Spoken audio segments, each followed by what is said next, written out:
5 starships land on Mars, marking the beginnings of the Mars colony. All of the Martian rovers sent by different countries before this day watch as the 5 uncrewed starships land and deliver life support systems. These pioneering starships pave the way for humans to land on Mars in 2 years' time, for fishes to be grown in 9 years, and for the first baby to be born on the red planet in 15 years' time.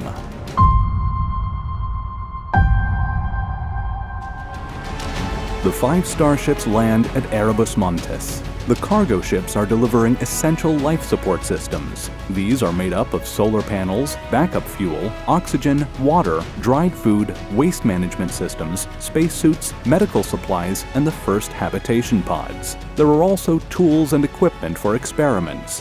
One of the starships is carrying Mars's new Starlink communications network and deploys it in orbit before landing to deliver life support cargo.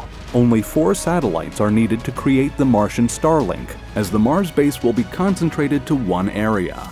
There are also 7 football fields worth of solar panels on the cargo list. These are used to power the future base and fuel production. Solar panels on Mars are only 43% as efficient as they are on Earth. Rovers, as well as robotic dogs by Boston Dynamics, which SpaceX uses to inspect rockets on Earth, are deployed from the starships to the Martian surface. Work begins on setting up the Mars base. The rovers and robots deploy the solar arrays. Prep work begins for fuel production experiments. Rovers begin drilling for icy water deposits. The Sabatier process is used to take the CO2 from the Martian atmosphere and hydrogen from mining Martian icy water, and then uses heat and pressure to turn it into water, oxygen, and methane fuel. Multi-use rovers begin flattening and melting the Martian regolith, the loose soil, to prepare a large flat landing pad. It reduces the kick-up of dirt and rocks, increasing the safety for the next landings. The population on Mars is made up entirely of robots. 2 years and 2 months have passed since the first landings of the 5 cargo starships, and the new launch window opens as Earth and Mars are close together again.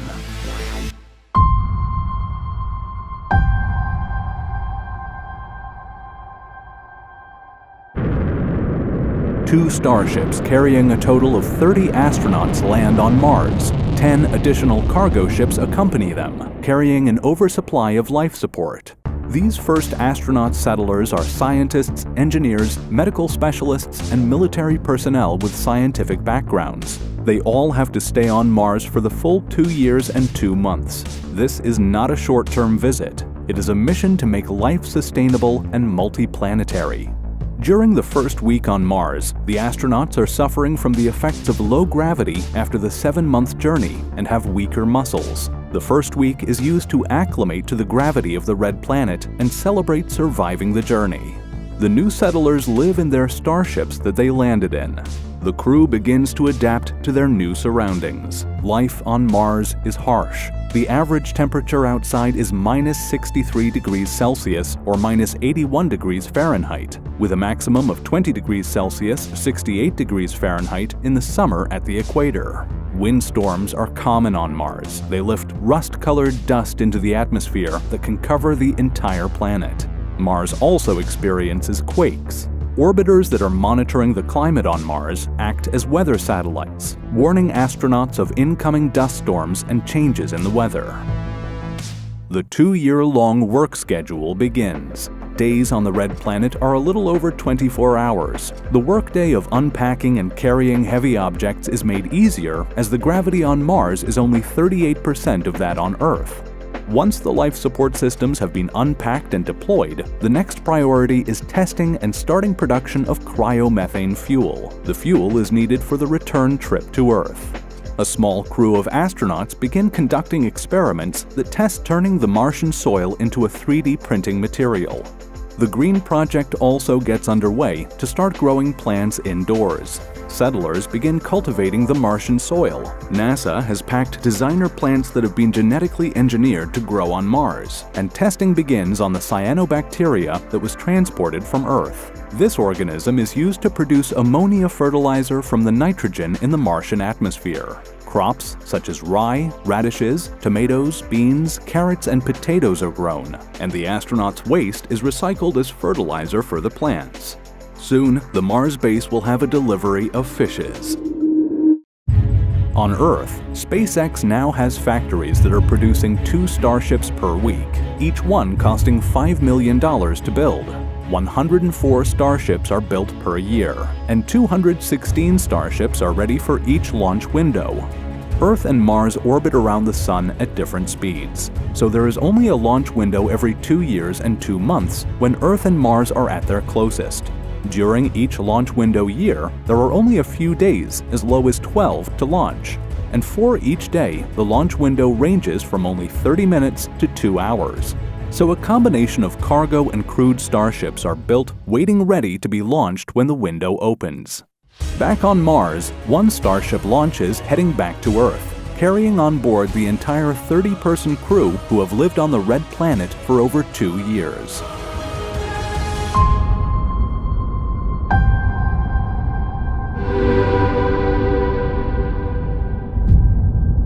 With the landing of the second group of settlers, humans now surpass robots as the majority population.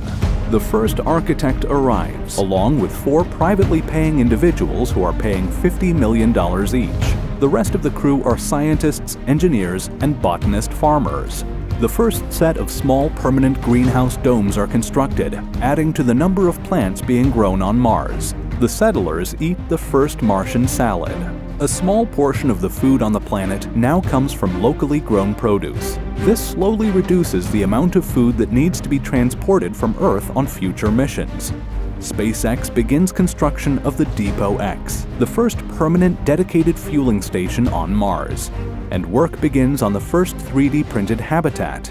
The AI Space Factory 3D printer uses a mixture of Martian soil and lab-grown plants which act as the glue, the polymer, that holds the material together. The 3D printed outer shell of the new habitat provides protection from radiation, while an inflatable inner shell is added for extra safety. Parts are deconstructed from one of the starships to create the communications and life support systems for the new 3D printed habitat.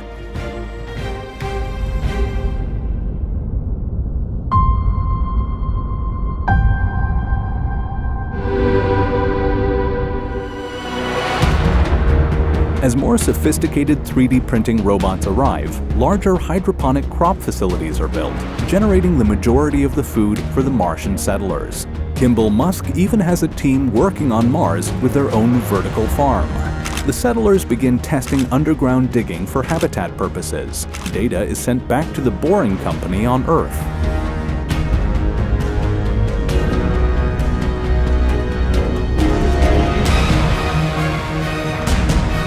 Space agencies from all around the world are now sending their own equipment and scientists to Mars Base Alpha. The domain name Amazon.Mars is registered by Jeff Bezos. Blue Origin plans to open for delivery to Mars for space agencies first and then later for private clients. The new Starship crew have transported fishes from Earth to create an aquaponic greenhouse, as there is now enough water being made on Mars. The first funeral is held, the settler is cremated and spread across the Martian landscape. Back at Earth, a fleet of starships full of fuel, cargo, and passengers is waiting in low Earth orbit. When the launch window opens, they fly as a fleet to Mars. The spacecrafts are able to support and dock with each other if needed during the 7-month journey.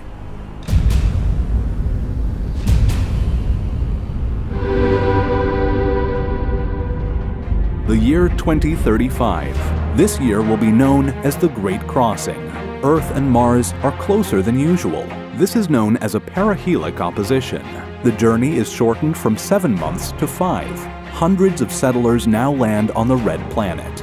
Autonomous industrial-scale 3D printers are now used to grow the base. The international habitat expands and becomes a town-sized settlement of interconnected domes. The construction of the first Martian hospital begins, and a growing number of people decide to remain on Mars as more facilities are built.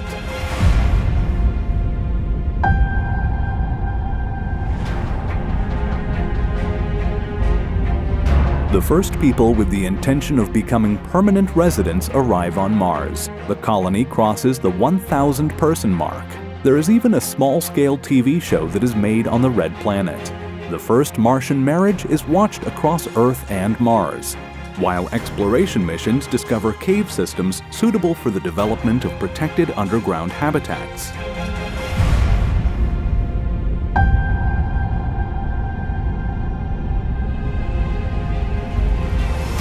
The boring company Tunnel Digger lands on Mars and begins testing digging underground tunnels for shielded passageways and for underground habitat construction. This marks the beginning of Elon Musk's Boring Mars company.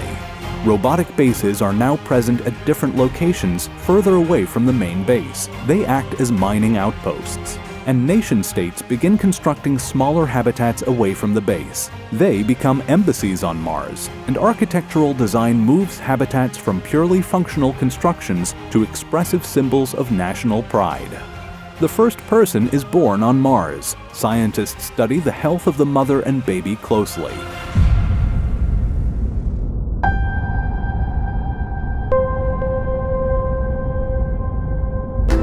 A large number of the new arrivals are now commercially paying 2-year stay customers. All travelers are still required to contribute in growing the Mars society.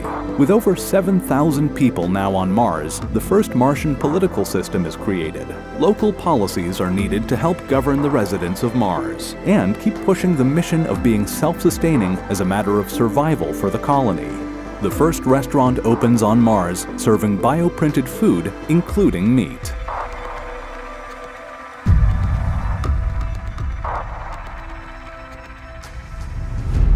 The first bioprinter arrives. It is used at the hospital to test the printing of human parts. A dedicated maternity ward is opened at the hospital to deal with the increase of births from the Martian residents.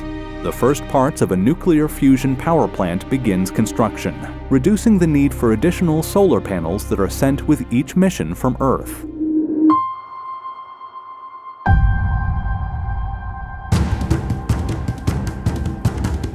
(2046), the year of the Martian explorers.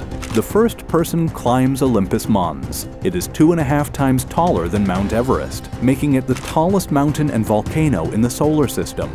The 9.5-month journey tests the limits of the new flexible spacesuits. The first mRNA manufacturing facility is operational, allowing the people of Mars to be vaccinated for when they return to Earth. Schools are now being built as workers begin to move their families to Mars.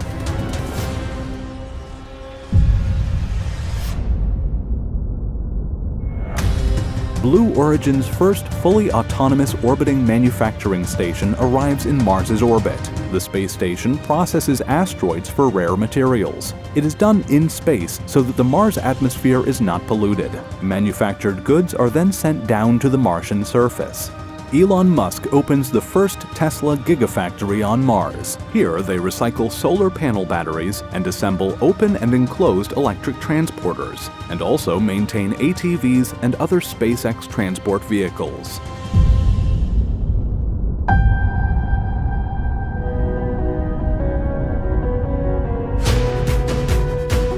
The year 2051 is known as the Second Great Crossing. The close orbits of Earth and Mars allows for another mass movement of people and equipment.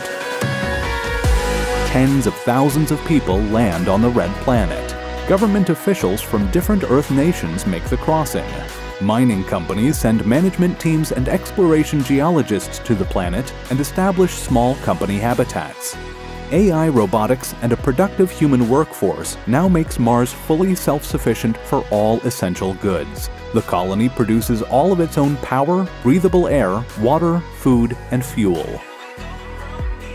If resupply missions from Earth were to stop, the Mars colony would survive and grow, but in a primitive way, as there is still a need for advanced electronics from Earth to keep the colony developing as an advanced civilization.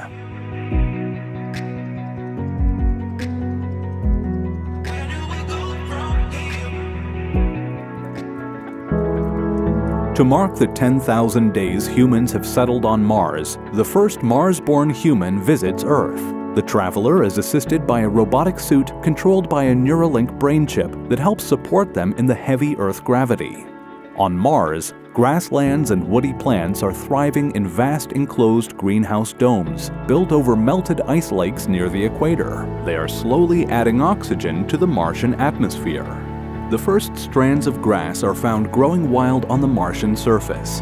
Escaped seedlings from the greenhouses are attempting to survive on the surface of Mars.